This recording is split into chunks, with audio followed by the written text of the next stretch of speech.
With Hissing and Blues, you stopped working, went full-time for music. Does that gave you more freedom in maybe in the creative process for writing this album? Yeah, we could. When we were starting writing this album, we decided we took 1 month off from touring to start writing the album. So that's I couldn't have done that if I still was working. So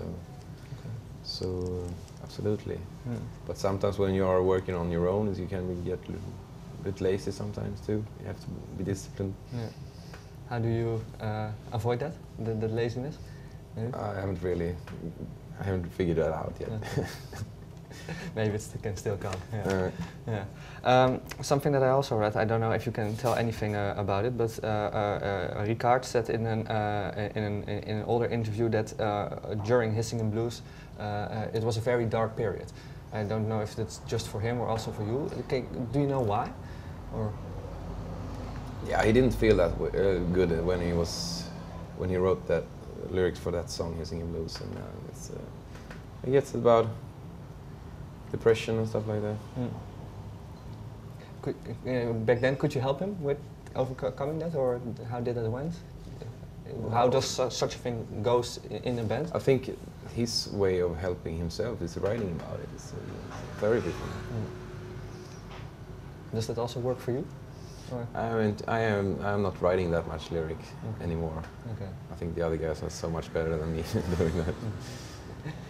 Yeah. Is that true because you can't read your own lyrics, or do they say that to you as well, like it's not good? Or? No, I don't. They think I'm okay, but I'm not confident enough writing lyrics. Yeah. Well, because before Graveyard, you played also in some other bands.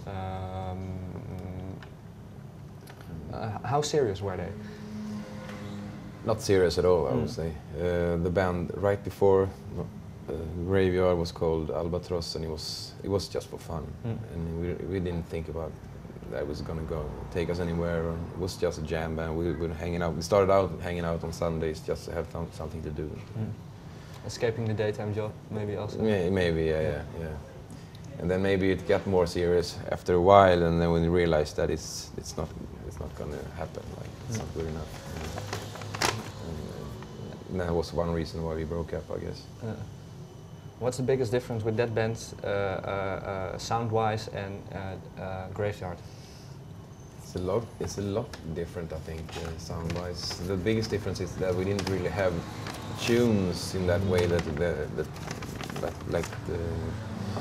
was more jam songs, like with the screaming vocals on top of it, like songs. So live, the songs can be how long? Did you play a lot of shows with that band, or? No, not really. Maybe 20 shows, maybe or something. Okay, wow, that's. It's not. There are some shows. Yeah. So, yeah. Because what made you realize back then that it wasn't good enough?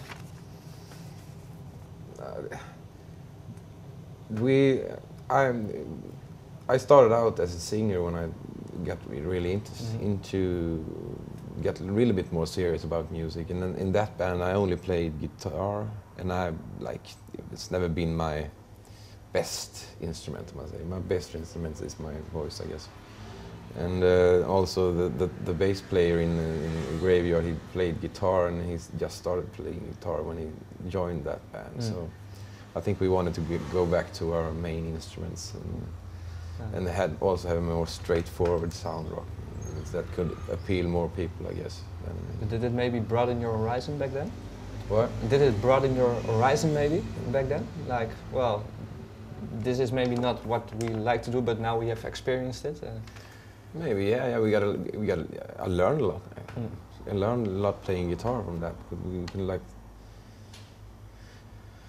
jam for 3 hours in the rehearsal place, so of course I got a lot better playing guitar. Yeah. Because from the 4 guys that are now in the band, you and Ricard were in Albatros, and the other 2 weren't? Yeah, the drummer also were in, okay. and he also started playing drums in Albatros. What did he play before? He didn't play before. He didn't play before at all. Okay, yeah. Because how did you met all those guys? The bass player and I have been playing together since I was like 15 years old. So since high school, maybe. Yeah. In a band called Norrsken with the singer from Witchcraft on guitar, and the drummer from the singer in Dead Man also. It's another band from a small town called Albatros in Sweden. So I met him in that band, and the drummer I met when we had friends that knew each other. So we got together playing in Albatross, and I started knowing then. Do you remember your first meeting with Ricard? Yeah, I do. I knew Magnus Pelander quite good before we started playing together, and we were going to a show where Magnus' brother was playing.